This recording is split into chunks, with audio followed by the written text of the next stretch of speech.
বিয়ে গেল, বধূবরণ গেল, আজকে সময় বৌভাতের। সকাল সকাল লুচি তরকারি আর ক্ষীর কদম দিয়ে ব্রেকফাস্ট সেরে আমরা চললাম ভাত কাপড়ের অনুষ্ঠানে। এখানে দেখুন বর বউ দুজনেই রেডি। দুজনের মধ্যে কে যে কার দায়িত্ব নেবে সেটা আমাদের সবার প্রশ্ন ছিল। ট্র্যাডিশনালি ছেলেরা মেয়েদের দায়িত্ব নেয়, কিন্তু আমার মনে হয় আজকালকার যা যুগ পড়েছে দুজনেরই দুজনের ভাত কাপড়ের দায়িত্ব নেওয়া উচিত।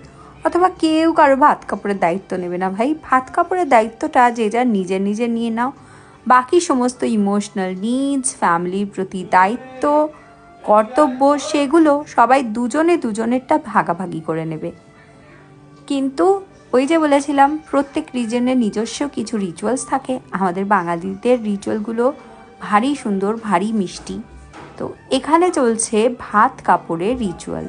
দেখুন, প্রথমেই এরকম একটা ভাত এবং অন্যান্য জিনিসপূর্ণ থালা বউয়ের হাতে তুলে দেওয়া হয় এবং বলা হয়, আমি আজীবন তোমার ভাত কাপড়ের দায়িত্ব নিলাম, মানে তোমার বেসিক নিডসের।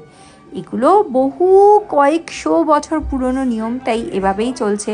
আর আমরাও আমাদের কালচারকে ধরে রাখার জন্য রেখেছি বটে, কিন্তু আজকের দিনে বোধহয় এতটাও মিনিংফুল নয়।